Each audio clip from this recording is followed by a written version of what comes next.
नमस्कार, विंध्या टाइम्स देख रहे हैं आप और मैं हूं आपके साथ अभिलाष। एक बार फिर से पूर्व मुख्यमंत्री कमलनाथ सुर्खियों में आ गए हैं। जी हां, कमलनाथ सुर्खियों में आए हैं अपने दिए हुए बयान को लेकर। पूर्व मुख्यमंत्री कमलनाथ ने कहा कि अब केवल 16-17 महीने ही विधानसभा चुनाव को बाकी हैं और अब पुलिस जो है तो सतर्क हो जाए, क्योंकि जो उन्होंने आरोप लगाया कि पुलिस वाले जेब में बीजेपी का बिल्ला लेकर घूमते हैं। तो कहीं ना कहीं पुलिस के ऊपर पूर्व मुख्यमंत्री कमलनाथ ने प्रशासन और सरकार का पक्ष लेने का आरोप लगाया है। देखा ये भी गया था कि जब कांग्रेस की सरकार थी और एक महिला कलेक्टर द्वारा जब बीजेपी के कार्यकर्ता को किसी रैली में थप्पड़ मार दिया गया था, उस समय पर पूर्व मुख्यमंत्री शिवराज सिंह चौहान की भी ऐसी ही एक प्रतिक्रिया आई थी। उन्होंने कहा था कि मैडम सोच लो कि जब बीजेपी की सरकार आएगी तो आपका क्या होगा। और उसके तत्काल बाद ही देखा गया था कि जब शिवराज सरकार बनी, भाजपा की सरकार आई, तो कहीं ना कहीं कलेक्टर पर गाज गिरी थी। तो अब इसी लहजे में कहीं ना कहीं कमलनाथ ने भी पुलिस को सतर्क किया है।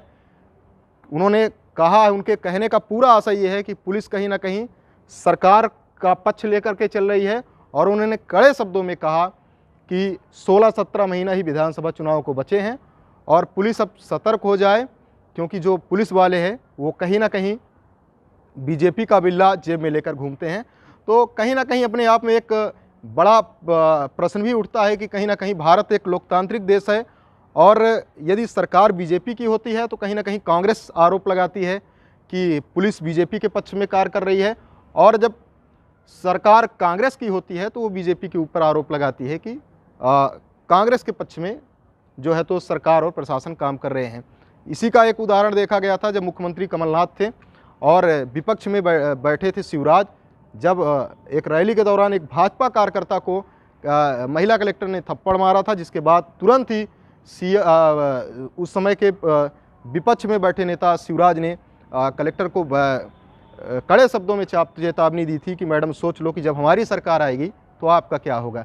तो एक बहुत बड़ा मुद्दा ये है कि विचार करने योग्य है कि भारत जैसा लोकतांत्रिक देश, और कहीं ना कहीं सरकारें कभी ना कभी भाजपा की भी बनती है, कांग्रेस की भी बनती है, सरकारें आती जाती रहती हैं, लेकिन कहीं ना कहीं पुलिस और प्रशासन की जो कार्यशैली है इस पर कहीं ना कहीं राजनीतिक पार्टियां खुद ही सवालिया निशान पैदा करती रहती हैं। धन्यवाद, नमस्कार। Central Academy Primary School, Deen Dayal Dham Colony, Padra invites admission for session 2022-23 from nursery to class 7th. Grab the opportunity of free registration from nursery to class 1st and cashback of Rs 2,500 for first 100 students seeking admission in class 2nd to 7th. Brought to you by Little Hands. For further information, contact our office during school hours. The earlier you start working, the earlier you'll get results.